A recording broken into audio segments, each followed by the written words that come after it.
Assalamualaikum warahmatullahi wabarakatuh. Waalaikumsalam warahmatullahi Para wabarakatuh. pemirsa UGTV dan para mahasiswa sekalian, hari ini kita berjumpa kembali dalam acara Literasi Team Teaching Teknologi Kecerdasan Artifisial. Dan hari ini kita akan berdiskusi tentang generatif AI dan implementasinya guna mendukung proses bisnis. Ya.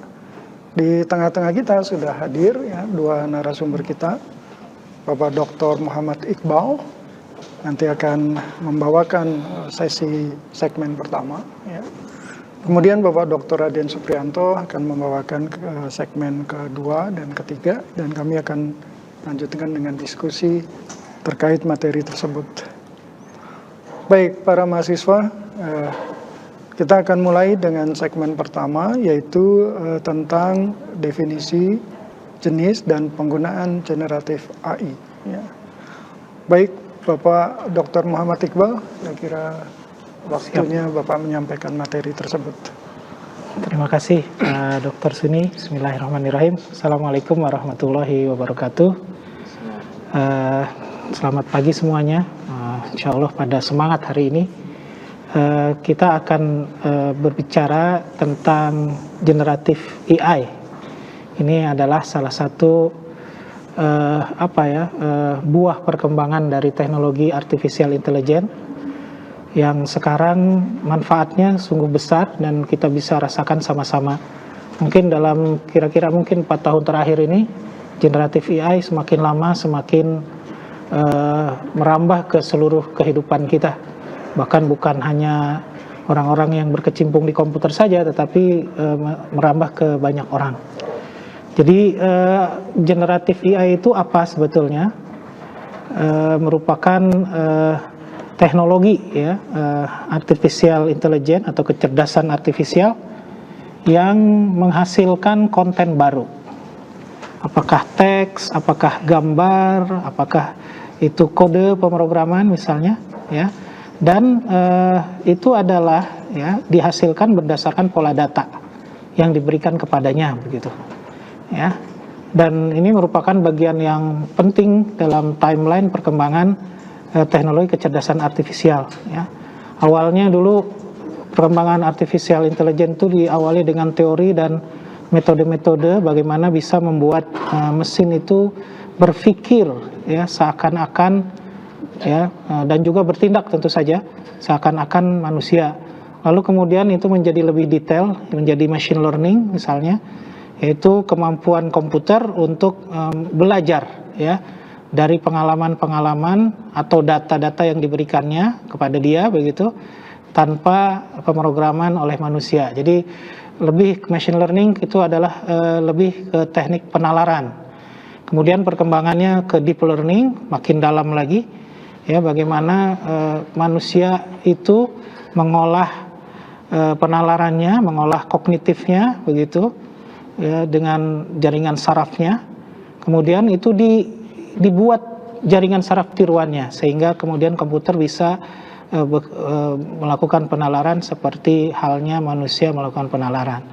Dan kemudian sekarang timbullah generatif AI ya ketika ketika bahan-bahan ya seperti teks, audio, ya citra atau image ya atau video misalnya atau kode-kode itu bisa diambil sebagai suatu pola data tertentu ya, kemudian dia bisa menghasilkan tipe pola data yang baru.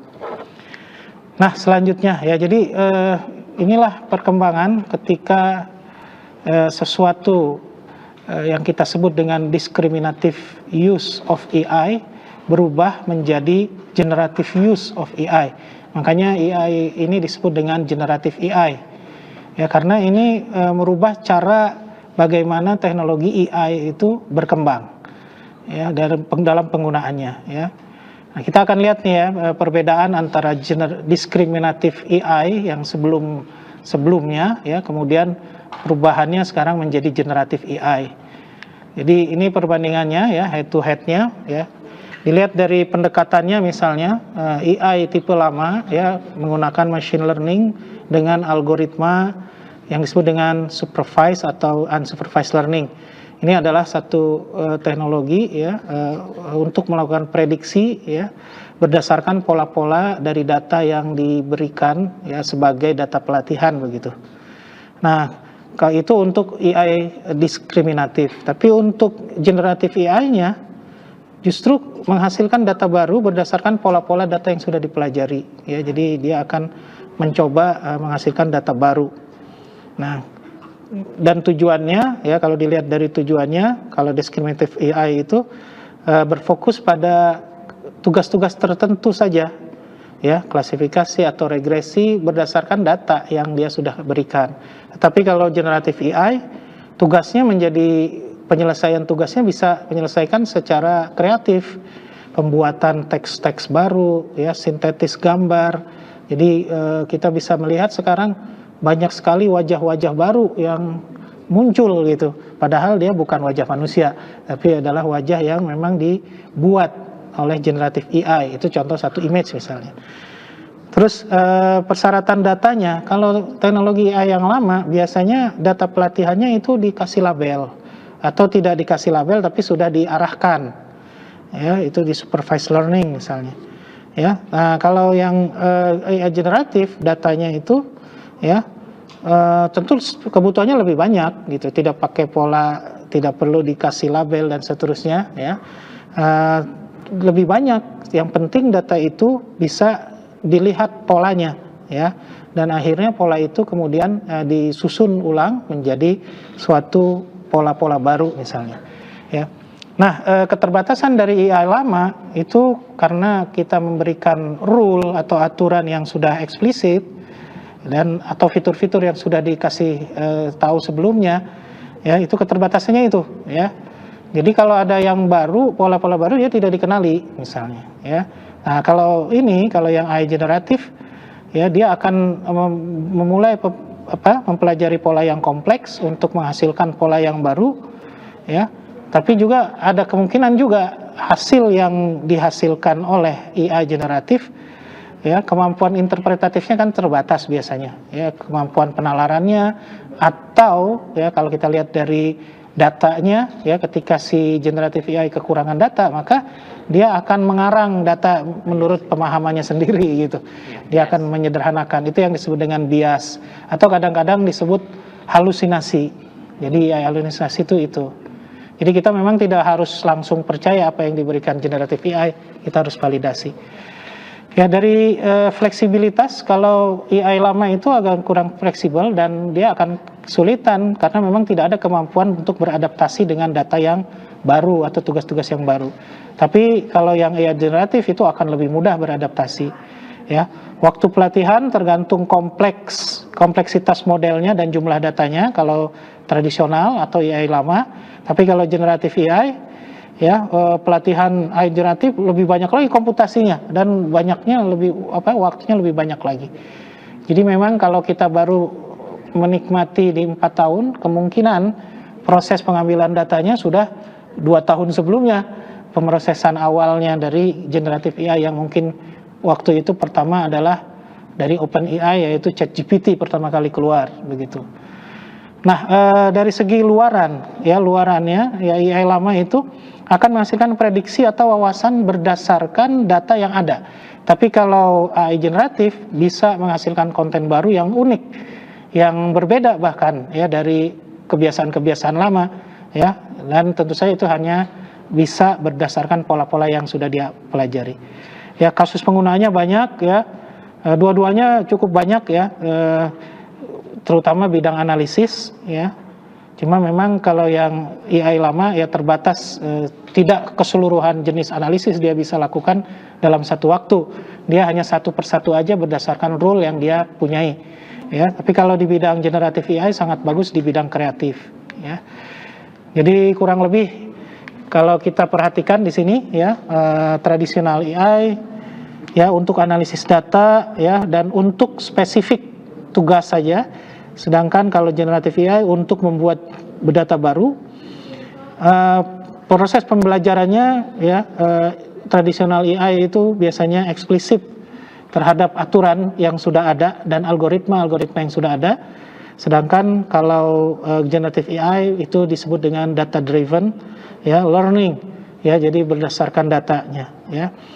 Kemudian outputnya adalah solusi dan klasifikasi untuk traditional AI, dan untuk generative AI semua yang berjenis konten-konten baru itu dia bisa lakukan, ya. Ini ada analoginya sebagai master chef yang mengikuti resep-resep, itu untuk AI lama. Kalau yang generative AI dia membuat makanan baru, resep-resep baru berdasarkan pengalamannya dia memasak, misalnya begitu, ya. Dan memang AI lama akan bagus untuk akurasi, efisiensi, dan proses rationing tertentu.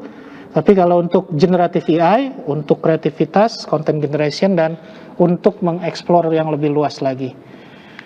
Oke, jadi dari makna yang pertama ini kita sudah bisa memahami arahnya, bahwa generative AI itu akan memperkuat, ya, output, ya, berdasarkan input yang ada, ya. Jadi sangat tergantung dari keluasan dari data yang diberikan, ya. Nah, ini kira-kira ada 7 model yang perlu kita ketahui, ya. Dan tentu saja model-model ini punya kegunaan yang khas masing-masing. Ini adalah model generative AI.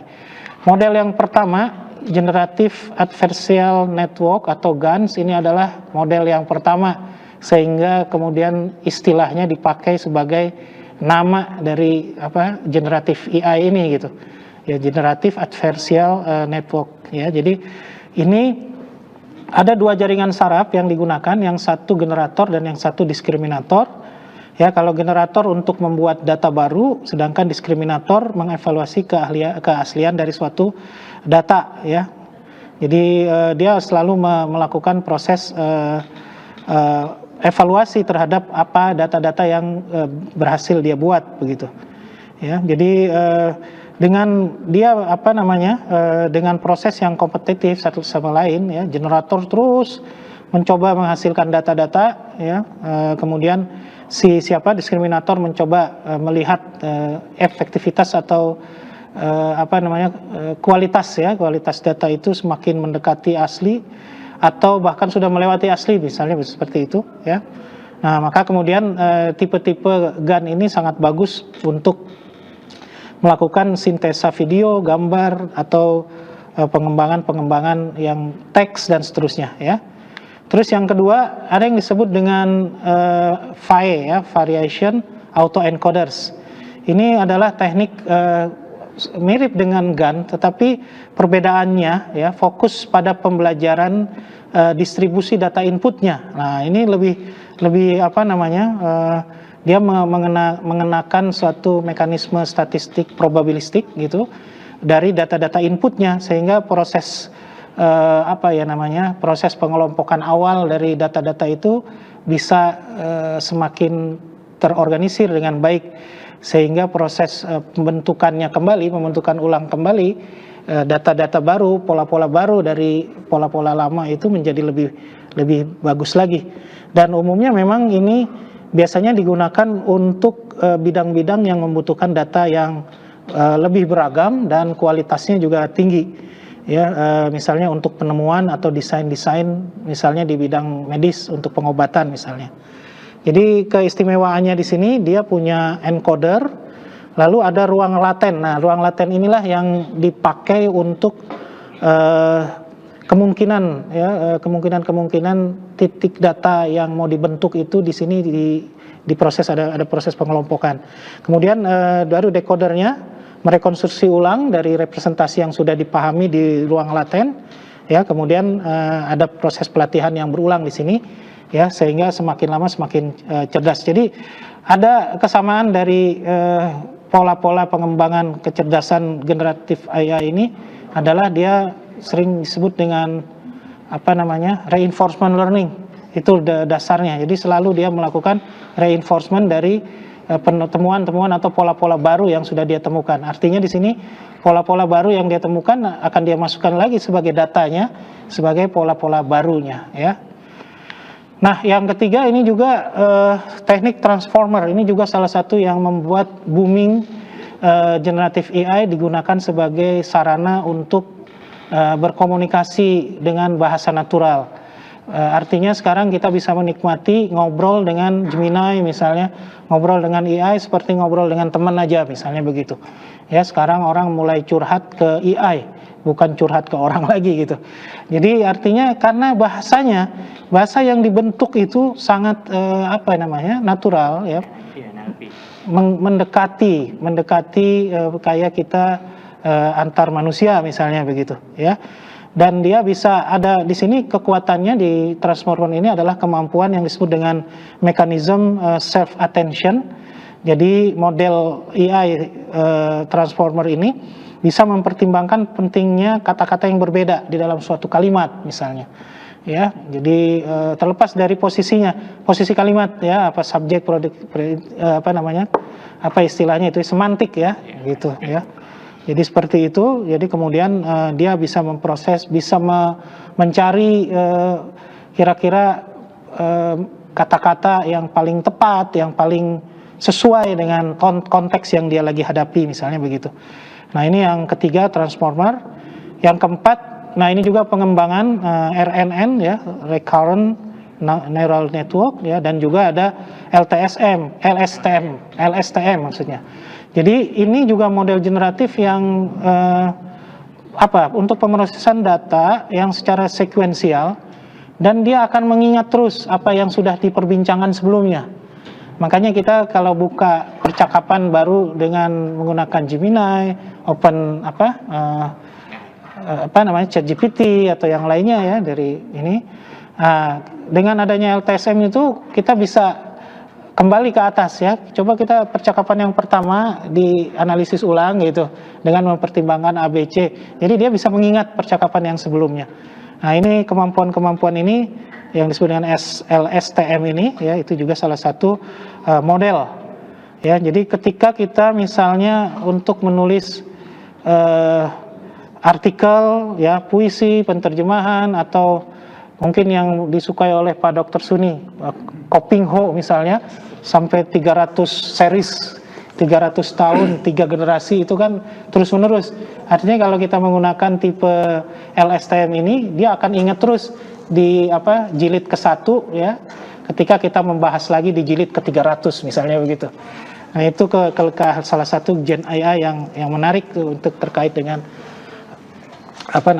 sequential data. Kemudian ada lagi yang disebut dengan diffusion model ya. Nah, ini juga ada teknik tersendiri untuk membuat data yang bagus. Ternyata dia menambahkan noise. Ini juga salah satu penelitian bahwa memang makin banyak kita terdistrak sesuatu, kita makin bening memahami sesuatu. Manusia juga mungkin seperti itu. Ya, pengalaman dia mengalami sesuatu yang noise itu sesuatu yang buruk ya, yang kita mengganggu kenormalan begitu. Tapi makin banyak gangguan, justru di sini terbukti ya, dengan adanya diffusion model bisa menghasilkan suatu data yang bahkan lebih bagus dari aslinya. Itu dari hasil penelitian ini. Makanya di sini ada 2 langkah yang disebut dengan forward diffusion sama reverse diffusion. Ya, forward dia tambahkan noise-nya, gangguan, terus nanti di reverse diffusion-nya dia akan bersihkan dan akhirnya mendapatkan pola data baru. Jadi ini inovasi untuk mengotomatisasikan pembuatan konten-konten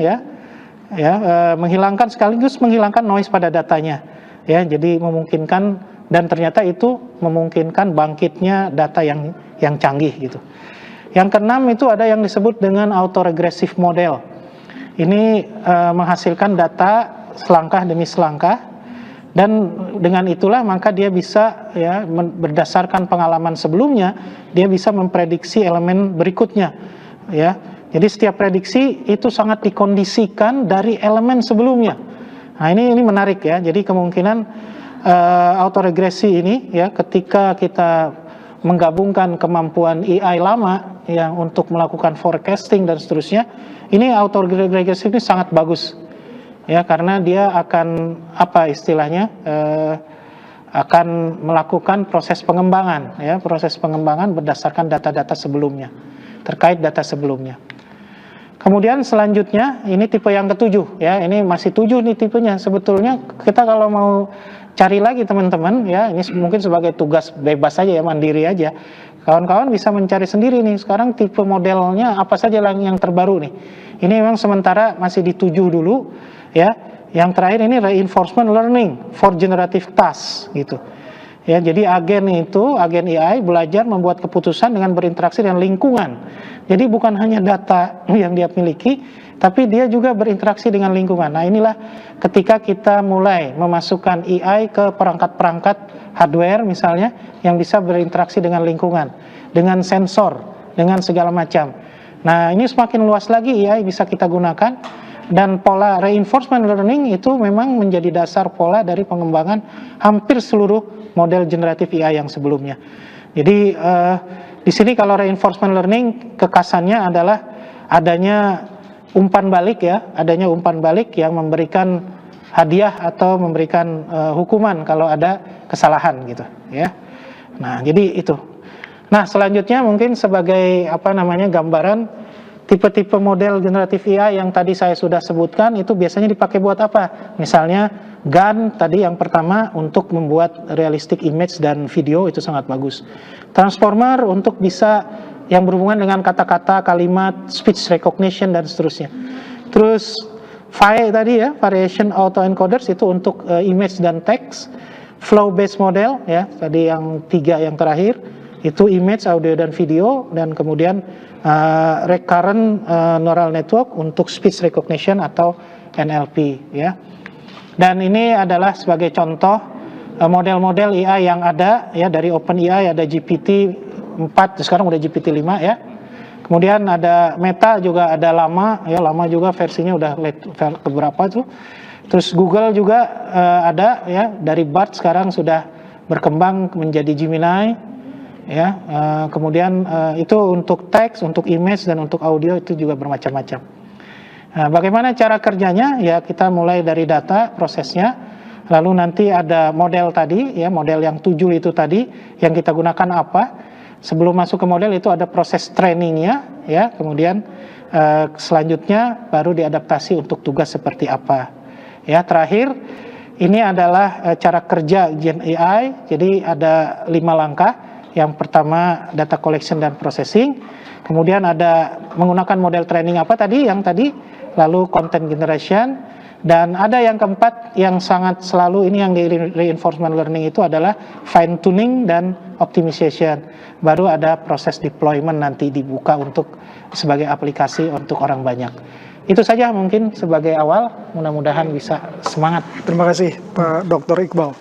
Jadi mungkin kalau kita tarik satu kata kunci bahwa tradisional itu akan sangat tergantung dengan rule dan knowledge base ya. Sedangkan yang generatif adalah terkait dengan inovasi ya. Jadi mesin yang memiliki kemampuan berinovasi. Saya kira inti dari diskusi kita tadi ya. Baik para pemirsa sekalian dan para mahasiswa, itulah tadi segmen 1 ya, tentang definisi jenis kerja arsitektur dan aplikasi generatif. Kita akan lanjutkan ke segmen 2, jangan kemana-mana, tentang teknik prompting. Sampai ketemu di segmen 2.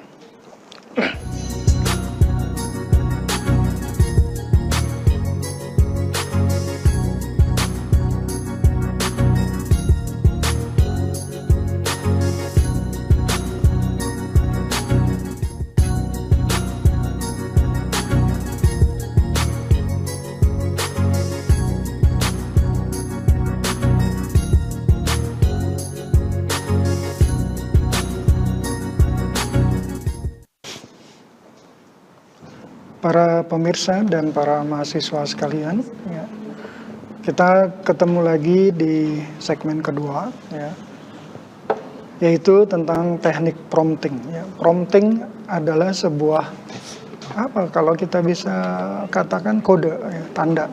Kita mau apa nih? Nah, itulah yang kita berikan kepada sistem. Ya.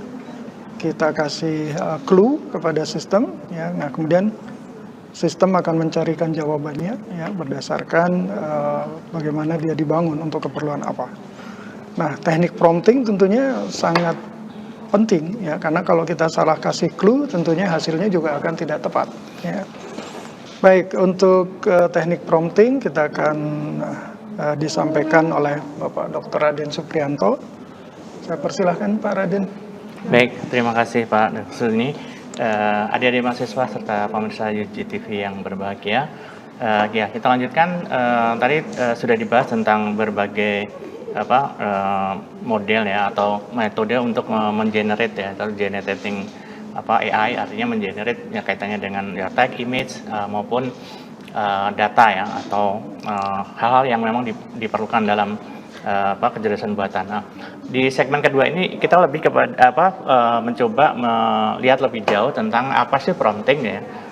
Atau prompting engineering, artinya di situ ada rekayasa prompting gitu ya. Nah, prompting bisa didefinisikan sebagai suatu seni ya. Jadi dan science. Jadi kombinasi antara seni dan science ya. Jadi makanya engineering itu ada science-nya pastinya gitu ya. Seninya ada di mana seninya? Artinya merancang atau misalnya menyusun input tadi ya. Jadi istilahnya itu crafting input ya atau prompt ya untuk menghasilkan output yang diinginkan ya. Ya harapannya ya output yang diinginkan tadi sesuai atau relevan dan berkualitas gitu ya. Jadi intinya untuk mendapatkan output yang bagus atau yang relevan dan berkualitas tadi perlu pemahaman tentang cara bagaimana misalnya menyusun atau crafting inputnya tadi ya. Nah, mengapa penting tadi sudah juga disinggung oleh Bapak Suni bahwasanya kalau promptingnya ngasal berarti outputnya juga bisa tidak relevan, ambigu maupun mungkin salah gitu ya. Jadi intinya konsep dengan generative AI itu front end-nya, artinya bagian depannya itu promptingnya sini ya. Anda akan mendapatkan luaran yang Anda inginkan yang relevan dan berkualitas bila Anda mampu memprompting atau memberikan masukan input yang Anda inginkan yang lebih presisi gitu ya. Di situ diberikan analoginya adalah memberikan instruksi yang jelas kepada seorang seniman atau penulis, maka akan menghasilkan luaran atau output yang semakin sesuai dengan yang diharapkan. Jadi kalau mendeskripsikan misalnya mau pengennya misalnya kalau seniman gambar pemandangan misalnya dengan nuansa pegunungan dan sebagainya sehingga nanti lukisannya akan sesuai seperti itu analoginya. Nah, kalau kita lihat detailnya sini ya. Jadi sebenarnya dalam kenapa dikatakan science, nah di situ emang ada unsur aspek-aspek yang perlu dipahami ya. Contohnya dalam gambar itu misalnya ada yang dimaksud dengan prompt recipe itu terdiri dari ada misalnya Anda memberikan input ya tidak sekedar perintah ya atau instruksi saja. Anda mungkin bisa menambahkan ada kaitannya dengan role atau tugas tertentu. Kemudian konteks tertentu ya. Jadi kalau yang selama ini mungkin Anda sudah lakukan misalnya nanya ke ChatGPT ya hanya memberikan instruksi atau tugas saja, tapi tidak melengkapi dengan input atau konteks yang lebih detail lagi gitu. Nah, intinya prompting itu tadi bagaimana seni untuk seni dan science ya untuk membuat input atau merancang input agar outputnya nanti berkualitas, relevan dan sesuai dengan yang diinginkannya. Ya, jadi intinya kalau tadi sudah dibahas di segmen pertama Pak Iqbal bahwasanya generative AI itu lahir karena dengan masifnya data atau big data ya dan demikian algoritmanya sudah berkembang sehingga tadi memungkinkan AI untuk mengenerate ya. Misalnya tadi kalau yang lama itu misalnya untuk memprediksi dan mengklasifikasi, tapi di generating AI itu lebih kepada kreativitas ya dalam bidang misalnya teks ya. Anda menyuruh AI untuk ngarang suatu cerita itu dengan mudah akan dilakukan gitu ya. Kemudian Anda misalnya meminta dengan basis data yang misalnya tadi image gitu ya, Anda meminta AI untuk melukis suatu tema tertentu, itu juga akan dilakukan dengan mudah. Jadi intinya yang generating itu lebih kepada kreativitas ya. Kalau kita lihat di situ kenapa itu bisa terjadi ya, ada database yang demikian besar tadi ya, kemudian ada rule-nya, kemudian termasuk juga ada tema-tema yang terkait dengan seperti tadi kalau misalnya dengan perkembangannya NLP maka ChatGPT itu begitu booming ya, artinya begitu banyak berkembang di masyarakat gitu ya, atau banyak juga digunakan untuk berbagai disiplin ilmu ya, artinya ada yang nanya tentang agama, tentang ilmu misalnya bahasa atau ilmu eksak dan sebagainya, itu semuanya bisa dijawab oleh generative AI tadi karena memang adanya big data yang ada di internet gitu ya. Oke, kalau kita lihat di sini sekilas seperti ini, jadi intinya ada tadi komponennya ya, ada kasus-kasus yang real world problem tadi, intinya kan begitu banyak ya, sudah tersedia di internet ya, dalam cloud gitu, sehingga bisa diakses kapan saja. Kemudian adanya skill ya, kemudian adanya platform tools ya yang bisa digunakan untuk mengenerate atau engineering dari output yang diharapkan oleh usernya tadi ya. Mungkin kalau kita lanjut ke sini. Jadi intinya prompt engineering adalah suatu kolaborasi dan komunikasi yang efektif dengan AI. Artinya kita bisa berkolaborasi dan berkomunikasi dengan AI dengan adanya konsep prompt engineering tadi ya. Nah, komponen di situ ada misalnya ada konteksnya, ada instruksi, input data, kemudian output indikatornya. Nah, tekniknya itu ada bermacam-macam ya, ada sekalian zero shot, one shot, atau kemudian few shot ya. Kemudian case-nya atau kasusnya yang mau diharapkan tuh apa? Misalnya sekedar misalnya Anda misalnya ada sebagai mahasiswa Anda diminta untuk meringkas satu chapter atau satu jurnal. Ya, Anda masukkan teksnya, kemudian nanti si AI tadi bisa ChatGPT itu bisa mengenerate ringkasan teks tersebut ya. Kemudian Anda maunya seperti apa misalnya bentuk teksnya ringkasannya tadi ya, apakah poin atau misalnya dalam narasi singkat atau seperti apa, sehingga itu harus diformat atau harus dibuat sesuai dengan luaran yang Anda harapkan ya. Sehingga tadi harus spesifik ya. Jadi harus intinya prompt itu ya kalau Anda minta sesuatu yang presisi, maka Anda harus memberikan input batasan yang presisi juga, sehingga outputnya akan sesuai dengan relevan dan sesuai dengan apa yang Anda inginkan ya. Jadi best practice-nya di situ ada note-nya. Jadi intinya memahami kemampuan dan keterbatasan dari sistem tersebut ya, menggunakan bahasa yang jelas ya dan spesifik ya. Kemudian memberikan contoh dan memberikan juga datanya ya. Kemudian menjelaskan konteks ya sedetail mungkin kalau memungkinkan gitu ya. Kemudian bisa juga melakukan eksperimen dengan berbagai style atau format maupun mengevaluasi dan memperbaiki ya dari misalnya promptingnya tadi, sehingga akan mendapatkan hasil yang akurat, berkualitas sesuai dengan yang diharapkan. Nah, format dasar dari prompt engineering itu pertama adalah tadi instruksi. Jadi kalau kita lihat tadi sebenarnya ada role, ada instruksi, ada data, ada konteks, ada tambahan lainnya. Artinya dari misalnya instruksi ya, apa yang Anda ingin model lakukan ya. Misalnya di sini gunakan kata kerja yang jelas dan spesifik ya. Misalnya tulis, ringkas, jelaskan, buat daftar, itu adalah kata-kata instruksi ya. Ya Anda misalnya tadi minta membuat ringkasan tentang suatu buku gitu ya. Ringkasan misalnya seperti apa yang diharapkan, berapa misalnya paragraf atau poin-poin apa saja. Nah, itu nanti harus konteksnya apa, itu harus digabungkan lagi. Jadi tidak sekedar contohnya di sini tulis esai tentang dampak AI pada pendidikan misalnya. Berarti di situ perintahannya adalah luarannya adalah tulisan yang berisikan tentang dampak AI dalam pendidikan ya. Kemudian konteks ya, informasi latar belakang atau detail yang relevan ya, yang membantu model memahami perintah Anda. Ini bisa menggunakan skenario atau informasi yang dipertimbangkan model ya. Contohnya misalnya Anda seorang ahli pemasaran, tulis tweet promosi untuk produk baru misalnya.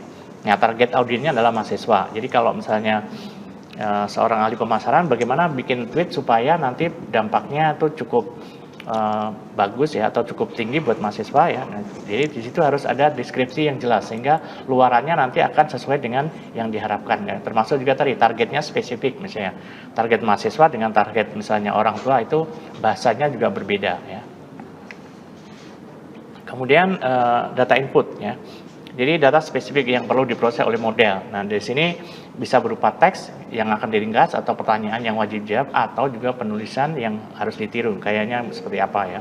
Misalnya ringkas teks berikut, misalnya Anda memberikan input berupa misalnya artikel, Anda minta generative AI untuk membuat ringkasan, maka masukkan ya. Kemudian tadi formatnya seperti apa misalnya. Jadi format outputnya ya.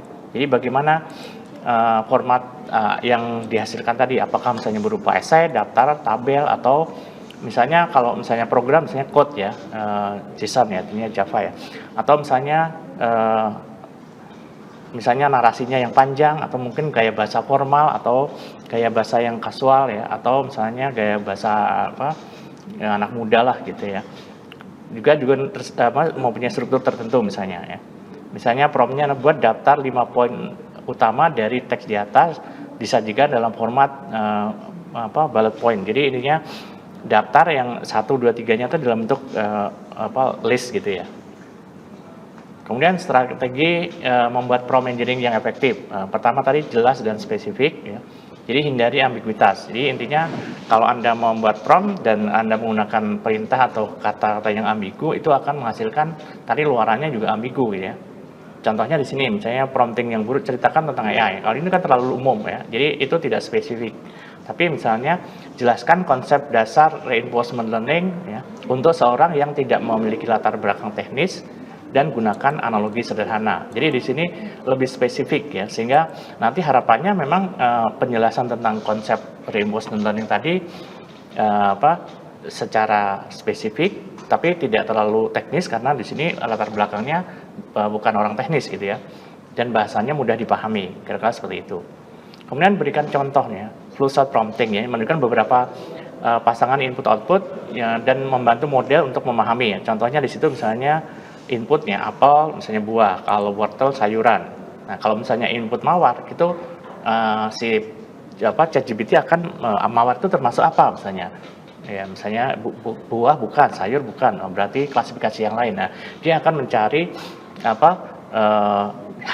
jawabannya itu di dalam database-nya atau big datanya tadi ya, sehingga dia akan menumpahkan kalau mawar itu adalah misalnya bunga gitu ya. Oke, kemudian lanjutannya yang membuat prompting yang efektif tadi, tentukan peran. Jadi tadi kan ada, kalau di awal tadi ada input, peran, kemudian instruksi gitu ya, kemudian konteks dan sebagainya gitu. Jadi ini yang peran misalnya meminta model untuk bekerja sebagai persona tertentu, misalnya ahli, guru, karakter dan seterusnya. Jadi contohnya bertindaklah sebagai seorang profesor sejarah, jelaskan penyebab Perang Dunia I. Atau misalnya bertindaklah sebagai seorang analis, misalnya bagaimana pergerakan harga saham dalam 1 minggu ke depan misalnya. Jadi itu role, peran. Jadi luarannya adalah nanti berupa saran atau masukan atau pendapat dari seorang yang ahli tadi dalam bidangnya gitu ya. Kemudian tentukan kendala atau kriteria ya. Jadi intinya kaitannya dengan batasan atau constraint ya. Misalnya tulis paragraf pengantar artikel maksimal 10 kata. Nah, di situ berarti paragraf tadi maksimal 10 kata, jadi ada constraint-nya ya. Kemudian hindari jargon teknis, berarti itu juga sebagai bagian dari kriteria atau kendala yang mesti dipenuhi oleh si ChatGPT ya, atau generative AI tadi untuk mengenerate paragraf tadi ya. Kemudian gunakan kata kunci yang relevan ya. Jadi misalnya menggunakan istilah-istilah topiknya. Misalnya tadi kaitannya dengan paragraf misalnya tentang membuat cerita esai tentang misalnya liburan misalnya ya, atau misalnya tadi kaitannya dengan AI tadi, berarti menggunakan kata-kata yang relevan dengan tema yang ingin kita cari gitu ya. Nah ini secara ringkas ya, ada berbagai macam model generative AI ya, tadi udah disebutkan ada ChatGPT, DeepSeek, Gemini, kemudian Meta ya, Qwen ya, mungkin yang paling baru-baru itu ya, yang termasuk Copilot dari Microsoft ya, Perplexity, Grok dan sebagainya. Ini cukup banyak sekarang ya model-modelnya. Maka tadi mungkin adik-adik perlu mencobalah beberapa model ChatGPT ini ya. Jadi misalnya di sini DeepSeek untuk analisis data mendalam ya, mempunyai fitur yang prediktif ya. Jadi lebih pada analisis prediktif ya. Jadi di sini tujuannya atau kemampuannya adalah membuat keputusan yang lebih baik, artinya dengan mempertimbangkan tadi data ya. Kemudian ChatGPT untuk komunikasi dan pembuatan konten serbaguna, artinya general ya. Jadi mau cerita, mau apa ya misalnya, atau mau misalnya tadi business intelligence misalnya, saran dan sebagainya, itu bisa ya. Kemudian Perplexity ya untuk pencarian informasi yang akurat ya. Kemudian ada Grok, percakapan real time dengan gaya casual ya. Jadi mungkin kayak lebih cocok ke anak muda ya. Gemini itu untuk kreativitas dan inovasi dalam berbagai bidang. Nah, tadi seperti ChatGPT juga Gemini itu berbagai bidang atau aspek ya. Kemudian Qwen ya, tadi termasuk multimodal real time ya, berintegrasi dengan berbagai sistem termasuk perangkat manajemen proyek, kemudian alat kolaborasi dan sebagainya. Nah, ini mungkin yang mungkin ada yang sudah mencoba menggunakan ini ya, Qwen ya, lumayan terkenal gitu ya. Kemudian tadi sebagai science dia mempunyai ChatGPT atau prompting itu mempunyai beberapa aturan gitu ya. Seperti ini misalnya action, purpose, expectation. Jadi itu modelnya APE ya. Nah, itunya contohnya di situ actionnya misalnya tulis blog tentang misalnya dampak AI dalam marketing misalnya. Nah, tujuannya adalah untuk mengedukasi pembaca bagaimana AI mentransformasikan strategi pemasaran ya. Nah, itu yang kedua. Kemudian harapannya blog tadi memberikan informasi ya, khususnya untuk pengguna yang awam gitu ya, dan memberikan meng-highlight potensi benefitnya, misalnya dengan adanya AI tadi, misalnya pemasarannya bisa lebih baik lagi atau meningkat ya. Kemudian model tag ya, task, action, goal ya. Nah, di situ contohnya ya, misalnya misalnya develop konten marketing plan. Jadi buat misalnya rencana pemasaran, kemudian buat misalnya 3 bulan kalender misalnya untuk pemasaran tadi. 3 bulan pertama tuh kegiatan apa saja ya. Kemudian increase brand visibility and customer engagement. Jadi intinya untuk meningkatkan tadi visibilitas dari produknya atau brands-nya ya. Jadi tujuannya tadi membuat suatu perencanaan pemasaran ya, dengan schedule dan sebagainya ya. Kemudian yang ketiga tuh misalnya ada era ya, expectation, role, action ya. Nah, di situ misalnya ekspektasinya misalnya menyediakan analisa report atau laporan analisa pasar misalnya. Jadi seolah-olah role Anda sebagai market research ya, analis ya, market research analis. Jadi seolah-olah Anda sebagai analis pasar modal misalnya, Anda diminta untuk membuat laporan analisisnya. Apakah misalnya saham ini misalnya akan kedepannya bagus atau seperti apa, atau pergerakan seperti apa. Nah, itu Anda lakukan, kemudian Anda memberikan analisisnya. Kemudian ada yang keempat, ada risk, ya, role, action, context, and expectation. Jadi semakin ke sini artinya tadi semakin spesifik ya. Misalnya di situ, misalnya Anda seorang expert dalam bidang digital marketing misalnya. Anda diminta actionnya ya, mengenerate sosial media marketing gitu ya. Kemudian gunakan misalnya digital marketing tools teknik ya. Kemudian ekspektasinya mengharapkan list dari tool yang biasa digunakan untuk melakukan digital marketing. Jadi targetnya adalah misalnya untuk mengajari calon-calon marketer gitu ya. Kemudian RISE ya, request input scenario expectation ya. Ini ada contohnya di situ, rekomendasi misalnya tentang marketing campaigns, artinya strategi marketing ya. Berarti intinya tadi memasarkan produk-produk yang friendly gitu ya. Kemudian skenario-nya misalnya launching-nya ada timeline tertentu gitu ya. Kemudian ekspektasinya mendapatkan 10 konten yang ideal ya, yang intinya eco friendly, kemudian dan juga akan bertahan ya, sustain gitu ya. Kemudian ada care ya, konteks, action, result, dan example. Nah, di situ konteksnya misalnya suatu perusahaan ingin meningkatkan engagement dengan karyawannya atau meningkatkan interaksi dengan karyawan internalnya ya.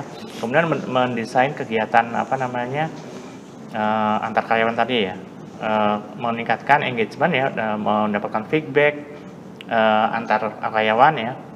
Kemudian contohnya tadi di situ membuat newsletter yang bisa membuat berita-berita tentang kegiatan karyawan, dan mungkin ada saran dan sebagainya ya yang kaitannya tadi dengan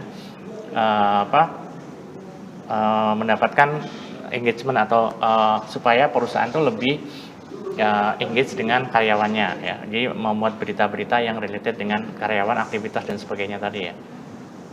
Kemudian ada lagi yang ketujuh ya COST atau Contact, Objective, Action, Step, Task. Nah ini lebih detail lagi ya. Kemudian yang ke-8 ada Trace, ada Process ya, atau ada Task, Role, Action, Contact, Expectation. Jadi intinya makin ke sini makin spesifik ya, sehingga Anda akan mendapatkan luaran ya sesuai dengan yang Anda inputkan tadi seperti apa, lebih spesifik itu akan mendapatkan hasil yang lebih relevan dan lebih akurat ya. Ini ada contoh-contohnya yang di bawahnya itu yang lebih detailnya. Baik, nah itu tadi tentang ChatGPT. Nah untuk yang modelnya DeepSeek itu juga punya strategi sendiri ya, artinya sainsnya sendiri gitu ya, atau seninya sendiri ya. Di situ ada ACE ya, Enhanced Creative Output ya. Jadi di situ juga ada audience, context, execution. Jadi audiensnya siapa, kemudian konteksnya seperti apa, kemudian eksekusinya seperti ini. Contohnya itu generate engaging LinkedIn post startup. Intinya bagaimana misalnya Anda atau di prompt strukturnya ada define audiensnya, jadi untuk siapa ya, provide konteksnya apa misalnya ya. Contohnya itu untuk siapa, stylenya bagaimana, kemudian brand voice ya, purpose, inspiration. Jadi diberikan informasi yang terkait dengan luaran yang ingin diharapkan ya. Kemudian execute by requesting AI to structure, refine, di execute ya, ACE tadi ya. Define, provide, execute by requesting AI to structure. Jadi intinya membuat supaya prompting tadi menghasilkan luaran yang diharapkan dengan memberikan batasan maupun guideline yang diberikan ya. Kemudian ada strategic decision making ya. Kalau tadi kan mendapatkan output yang lebih kreatif, yang lebih meningkat gitu. Sementara kalau yang ini mendapatkan strategi decision making ya. Jadi state objektifnya seperti apa, kemudian pendekatannya, mengevaluasi insight-nya apa, kemudian rencana eksekusinya seperti apa. Jadi STEP ya, State, Tailor, Evaluate, Plan, Execution. Ya, ini ada contoh detailnya mengevaluasi performa dari suatu campaign ya, atau media sosial ya. Kemudian suggest-nya seperti apa ya. Nanti misalnya bagaimana mendapatkan ROI ya, return on investment yang baik itu. Nah, jadi dengan strategi decision making, artinya dengan strategi tersebut harapannya perusahaan akan mendapatkan ROI atau return on investment yang lebih tinggi di masa depannya. Kemudian ada IDA ya, creative problem solving. Nah, di sini lebih ke problem solving ya. Jadi ada identify goal-nya, kan define context, explore idea, kemudian act on output ya. Jadi harapannya mendapatkan suatu solusi dari problem solving yang diberikan ya. Jadi create five innovation product. Jadi intinya bagaimana create produk inovatif ya. Misalnya ada 5 ya, misalnya yang eco friendly dan sebagainya ya. Di situ ada batasannya ya. Kemudian U-frame atau highly persuasive copy ya. Di situ prompt-nya ada urgent, unique atau useful, ultra specific ya. Jadi U-frame urgent, unique, useful, ultra specific. U-nya tadi 4 ya. Urgent, unique, useful, ultra specific. Itu misalnya untuk hal-hal tertentu gitu ya.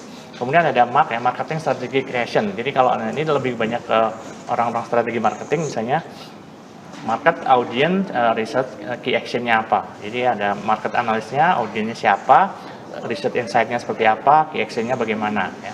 Kemudian ada goal oriented prompt ya. Nah, ini ada audience, input, kemudian metodenya seperti apa ya. Kemudian lanjut, tadi lupa okay. Kita mungkin lanjut ke ini ya. Nah, ini mengarahkan GNA dengan prompt bertingkat. Jadi intinya tadi kan berbagai teknik tadi, baik ChatGPT maupun DeepSeek tadi mempunyai strategi untuk prompting yang berbeda-beda sesuai dengan levelnya gitu ya. Nah, intinya bagaimana misalnya mengarahkan dengan prompt bertingkat. Jadi intinya kalau misalnya memang kita spesifikasinya banyak, sebaiknya itu dilakukan dengan prompting bertingkat agar tidak bias gitu ya. Jadi contohnya untuk menulis laporan, langkah pertama mungkin adalah dengan brainstorming kerangkanya dulu ya. Jadi minta prompting kerangka. Kemudian nulis bagian per bagian ya dari kerangka yang sudah di-generate. Kemudian baru misalnya koreksi atau editing dan sebagainya. Jadi kalau misalnya terlalu spesifik dan terlalu banyak mungkin juga akan bias untuk AI-nya sendiri ya. Nah, ini contohnya dengan bertingkat ini. Misalnya prompt pertama, sebutkan 5 topik menarik tentang masa depan internet. Ya. Prompt yang kedua, dari daftar tersebut kembangkan poin ketiga, misalnya Internet of Things ya, menjadi kerangka singkat. Ya. Kemudian prompt ketiganya, tulis paragraf pengantar untuk essay tersebut berdasarkan kerangka tadi. Jadi ini model yang menggunakan prompting bertingkat. Ya. Kemudian refinement interaktif ya. Di sini kalau misalnya tadi masih hasilnya belum spesifik atau belum sesuai dengan harapan, bisa dilakukan refinement ya. Nah, terus deskripsi singkat tentang perusahaan Baik, Pak Raden, ya.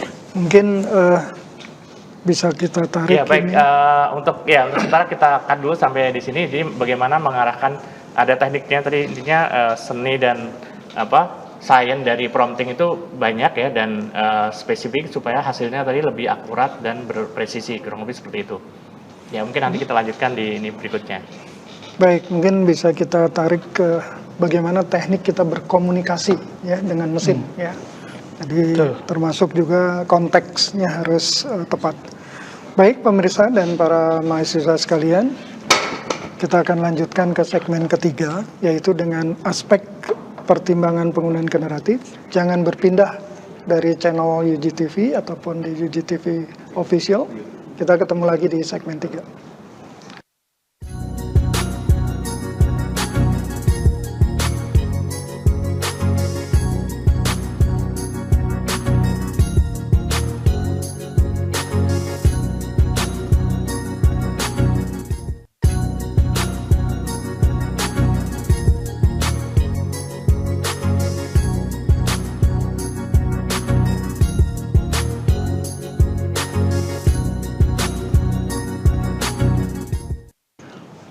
Baik para mahasiswa dan para pemirsa UGTV sekalian, kita sampai ke segmen 3, yaitu terkait kira-kira kita mau pakai yang mana tadi ya.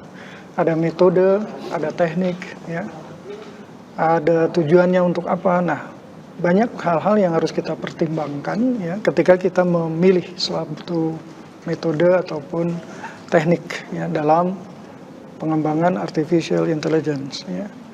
Nah, aspek pertimbangan penggunaan generative AI terutama pada hari ini kita akan coba lihat ya.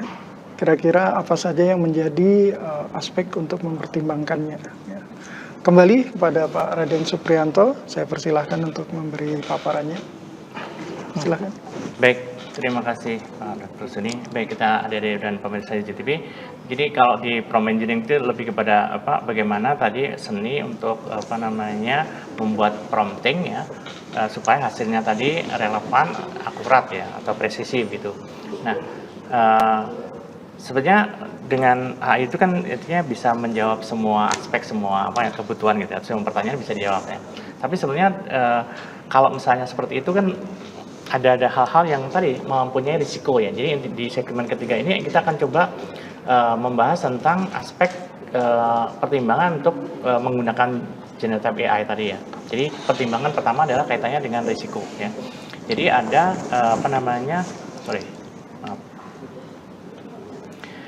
kalau kita lihat dari risiko dalam AI, jadi penggunaan generative AI tidak luput dari risiko yang perlu diwaspadai. Kalau kita lihat klasifikasinya itu ada yang berisiko tinggi, ya high risk ya. Kemudian ada yang yang tidak bisa terima ya. Yang paling tinggi ya tidak dapat diterima risiko. Artinya yang itu yang benar-benar dilarang keras untuk menggunakan AI dalam aspek tersebut ya. Contohnya di situ adalah yang AI yang akan mengancam hak asasi manusia ya, dan pengawasan massal terhadap seseorang itu tidak boleh ya.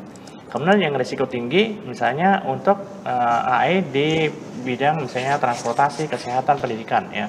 Itu artinya di bidang-bidang tersebut perlu akurasi dan presisi yang tinggi. Kalau misalnya kita menggunakan AI dan masih bias itu, maka ada potensi risiko yang tinggi di aspek tersebut ya.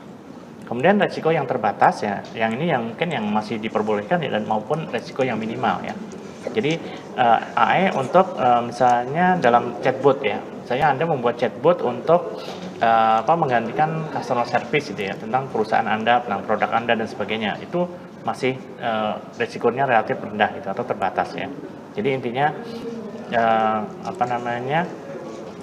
risiko yang terbatas pun di situ ada kewajiban transparansi. Artinya kalau Anda menggunakan misalnya data pengenal wajah dan sebagainya, oh ini siapa dan sebagainya ya, itu berarti kan untuk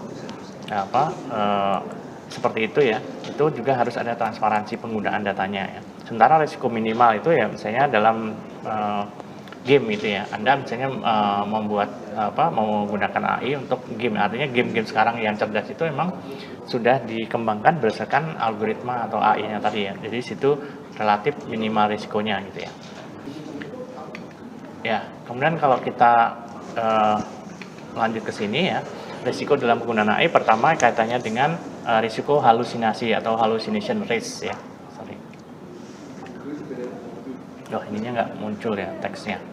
Ya, risiko halusinasi intinya model yang menghasilkan misalnya tadi kaitannya dengan LLM yang menghasilkan informasi yang salah atau yang dibuat-buat atau tidak akurat.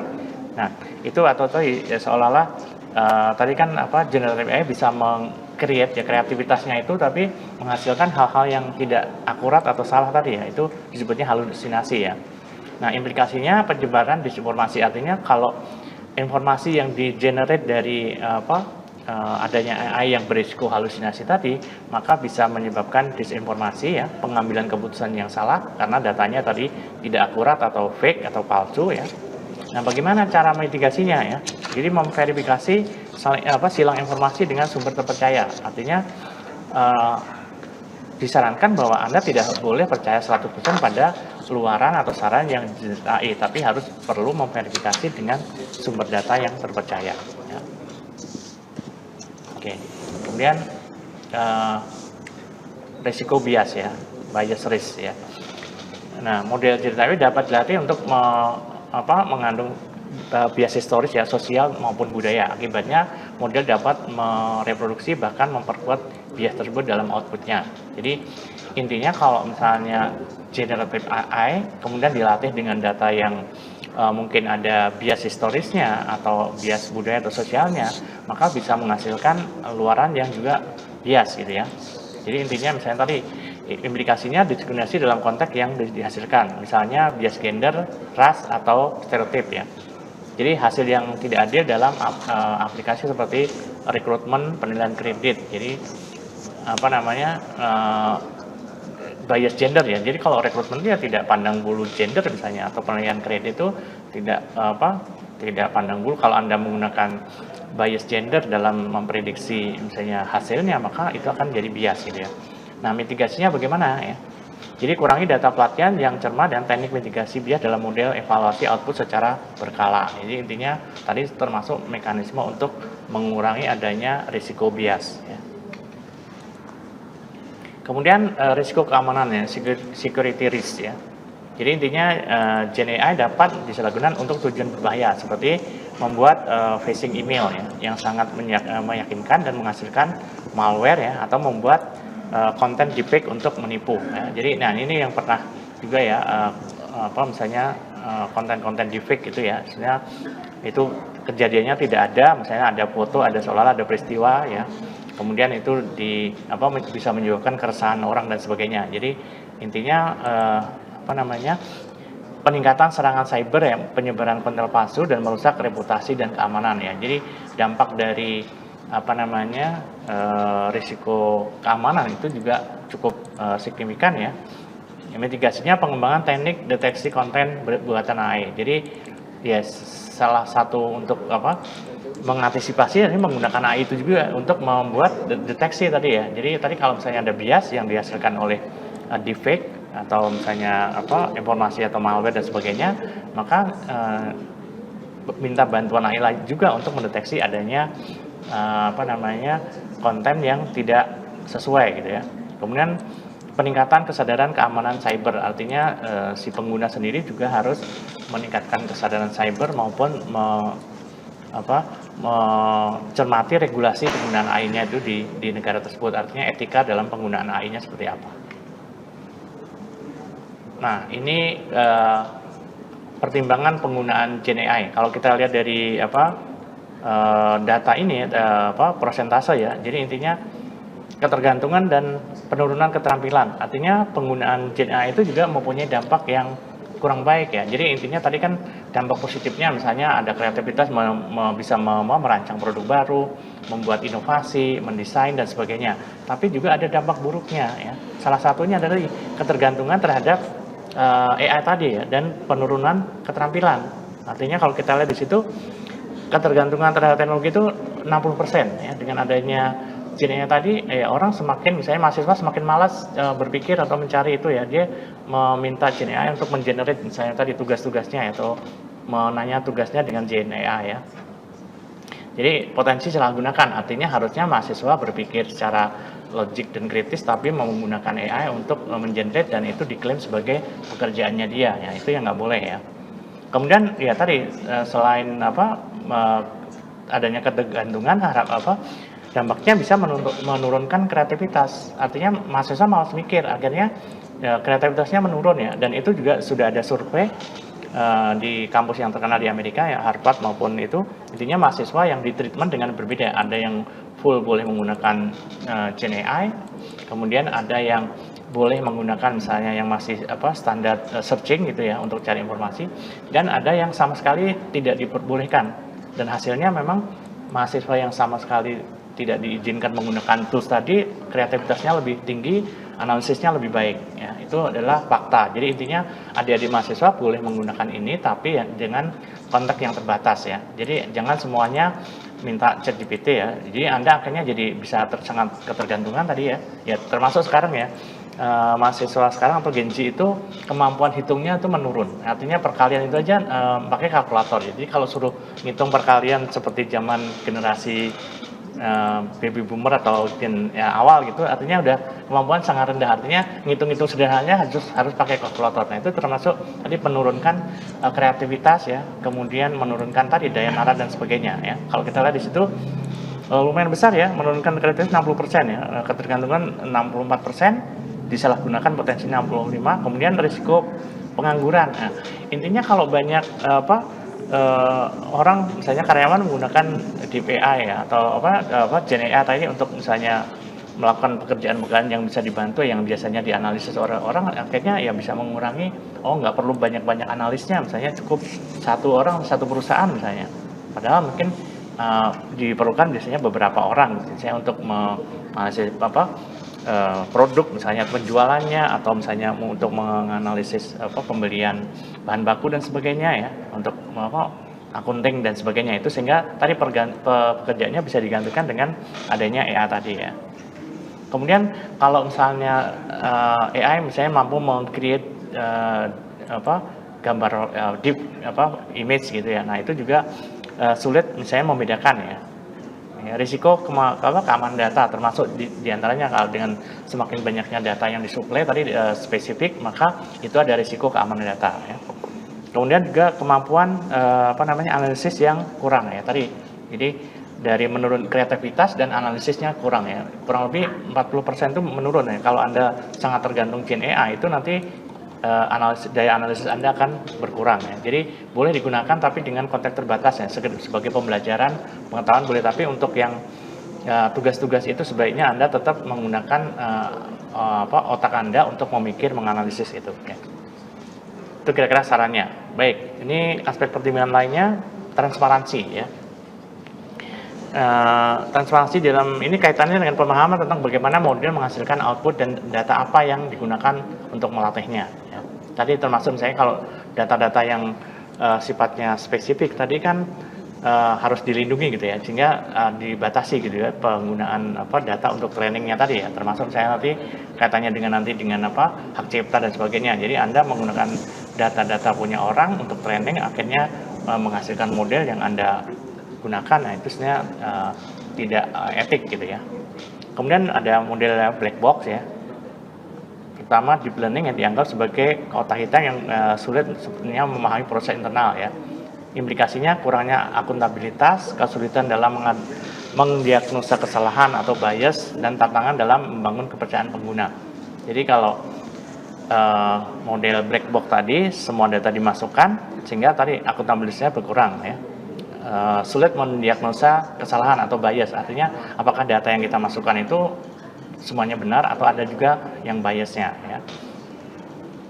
Nah, dampaknya bisa mengurangi kepercayaan penggunanya gitu ya. Kemudian transparansi data pelatihan ya. Jadi seringkali sulit untuk mengetahui secara pasti apa saja yang digunakan untuk melatih model ya dalam skala besar ya. Jadi data tersebut harus representatif, akurat, dan mendapat izin sesuai penggunaannya ya. Jadi intinya tadi isu terkait dengan haki, privasi ya, dan bias yang tersembunyi. Kemudian penjelasan output ya, explainability atau interpretability ya. Jadi upaya yang dilakukan untuk membuat model GenAI lebih explainable atau lebih mampu menjelaskan gitu ya, memberikan alasan atau jejak langkah mengapa suatu output tadi dihasilkan ya.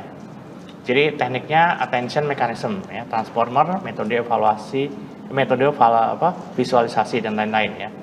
Nah, keterbatasan transparansi penuh ya, mengingat kompleksitas model dan skala data, transparansi penuh seringkali merupakan target yang sudah dicapai ya. Fokusnya lebih pada interpretability. Jadi tadi kalau memang tidak bisa mendapatkan transparansi yang maksimal, maka paling tidak interpretability ya dapat diinterpretasikan atau supaya tadi mudah dipahami ya, maupun explainability ya, dapat menjelaskan kenapa outputnya seperti ini ya.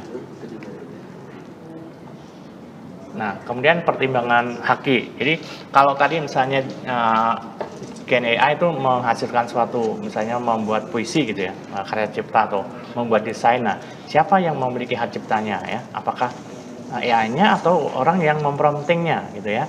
Jadi misalnya tadi kaitannya dengan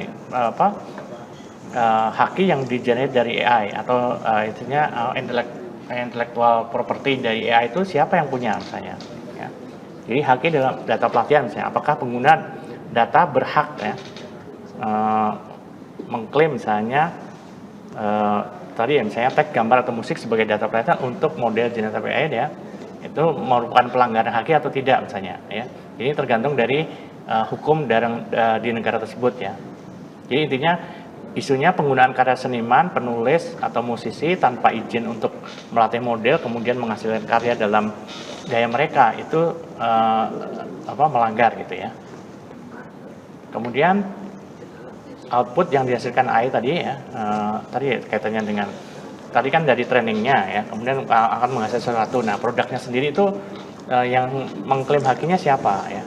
Jadi makanya di situ ada intellectual property atau IP itu AI itu ya, kalau misalnya AI dapat menghasilkan karya-karya yang kreatif, inovatif tadi, siapa yang pegang hakinya ya. Jadi itu ada mungkin ada copyright atau mungkin disclosure atau trade secret ya, atau mungkin trademark atau maupun paten ya. Tapi itu tergantung dari undang-undang di negara tersebut ya. Mungkin di Amerika dengan di Eropa punya aturan yang berbeda ya, ada yang lebih longgar, ada yang lebih ketat gitu.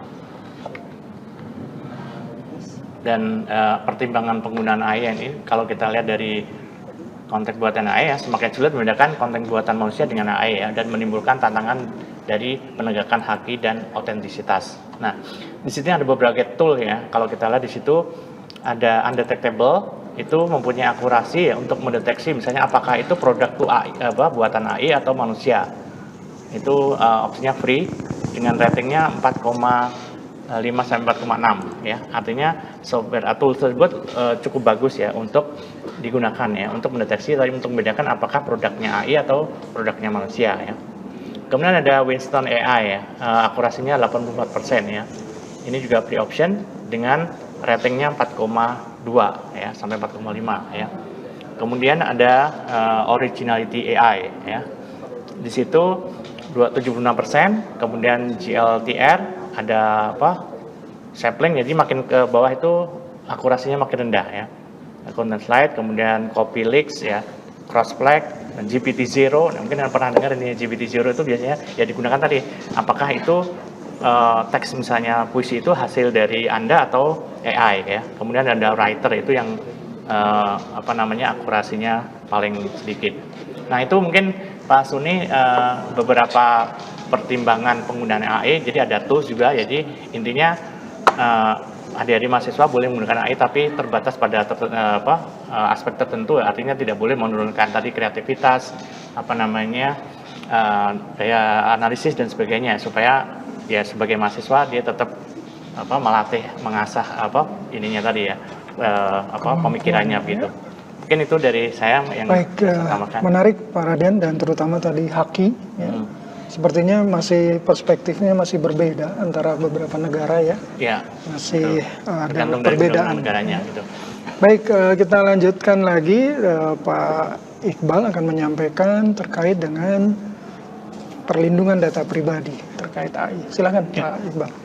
Ya, makasih Pak Suni. Melanjutkan apa yang sudah disampaikan Pak Raden tadi, ini juga salah satu aspek pertimbangan yang harus kita perhatikan ketika kita menggunakan generatif AI, yaitu pertimbangan perlindungan data pribadi. PDP. Ya, dan kita di sini sekarang sudah ada undang-undang PDP yang dikeluarkan oleh negara kita ya. Jadi data pribadi kita ini terutama ketika itu digunakan sebagai data pelatihan. Yeah. Jadi mencakup data pribadi seperti apa misalnya, karena data itu akan dihafal oleh, dalam tanda kutip ya, dihafal oleh generatif AI ya. Jadi oleh mesin, dan itu implikasinya adalah pelanggaran privasi. Jadi kebocoran data-data sensitif. Oleh sebab itu mungkin bagi kita nih sebagai mahasiswa ataupun siapa saja pengguna generatif AI yang menggunakan chatbot itu ya berhati-hatilah gitu ya. Jangan sampai menggunakan data-data penting kita misalnya ya, nomor KTP, nama ibu dan seterusnya kita buka begitu saja ya, apalagi sudah dalam bentuk tabel misalnya Excel atau apa, itu juga kita harus hindari seperti itu. Jadi mitigasinya itu ya tentu saja, kalaupun kita harus memberikan data yang penting begitu, maka hilangkanlah data-data yang berhubungan dengan privasi ya. Jadi data-data sintetisnya tidak menggunakan data-data yang kritikal gitu. Dan kemudian terkait dengan data pribadi itu juga bisa kemungkinannya tertulis di dalam prompting yang kita lakukan. Ya, hati-hati ya. Misalnya ketika kita memerintahkan AI untuk menganalisis email pribadi kita gitu. Itu juga termasuk hal-hal yang hati-hati. Sensitif, itu sensitif. Walaupun mungkin buat keperluan kita, tapi juga berhati-hati gitu.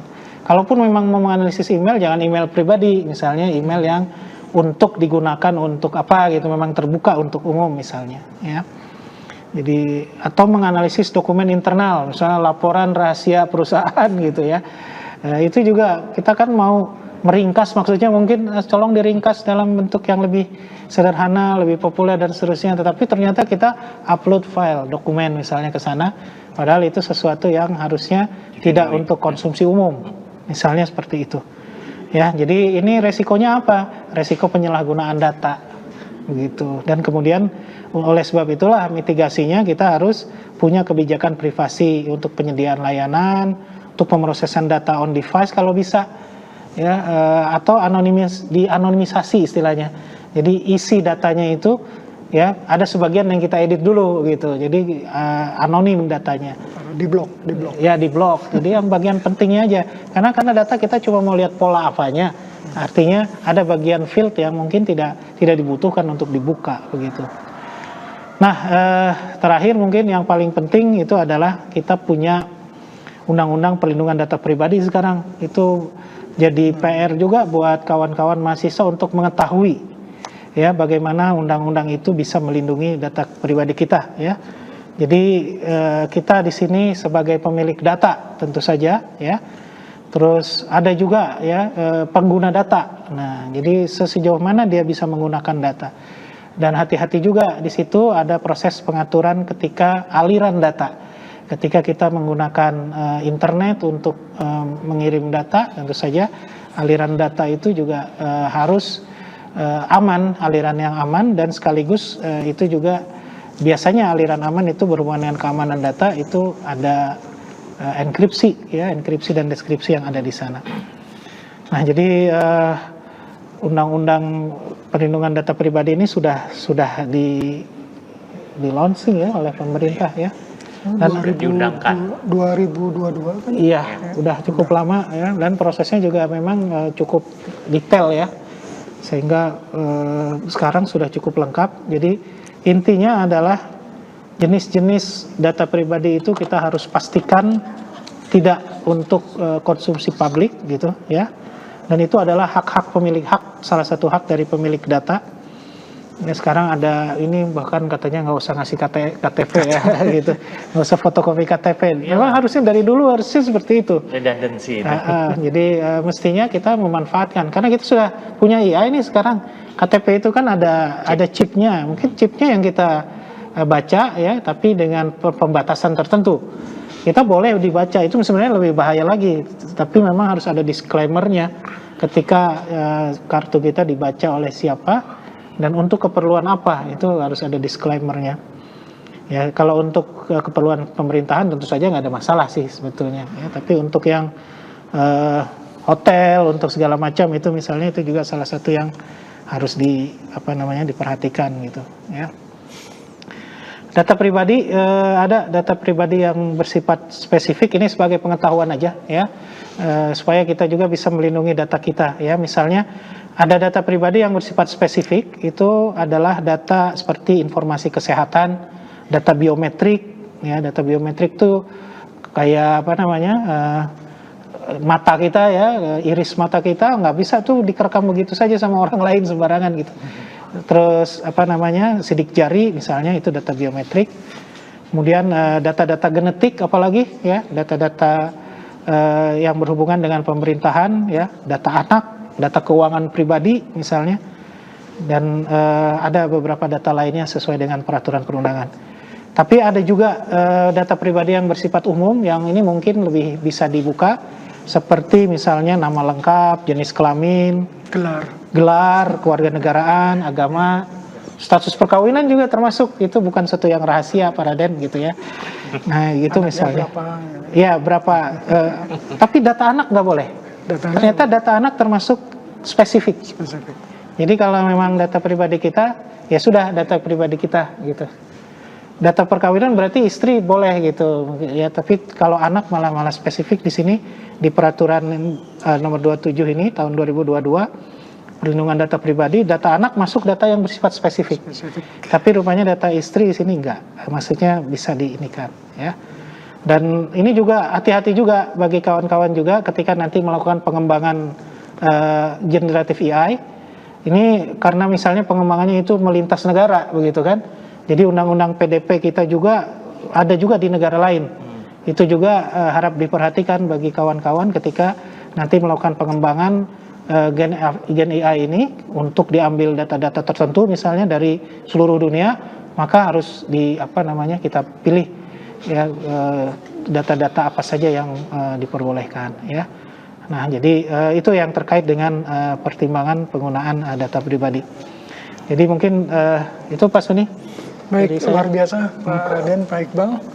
Jadi para mahasiswa dan pemirsa sekalian, kita sudah diskusikan banyak hal pagi ini, mudah-mudahan bisa diambil manfaatnya, dan saya hanya akan menggarisbawahi yang paling akhir, yaitu bijak.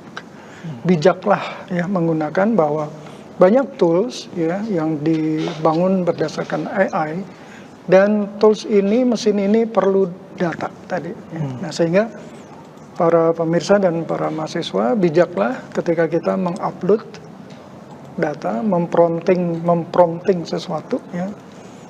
Bijak, dan satu lagi awareness ya, context awareness-nya dibangun ya. Di mana konteks itu sendiri banyak berbagai hal, substansi, tempat, waktu ya, sosial dan sebagainya. Baik para pemirsa, mungkin ini akhir dari diskusi kita pagi ini. Kita akan ketemu lagi di lain waktu dengan topik yang lain, ya. Sampai jumpa di acara literasi digital, ya, terutama di kecerdasan buatan. Sampai jumpa.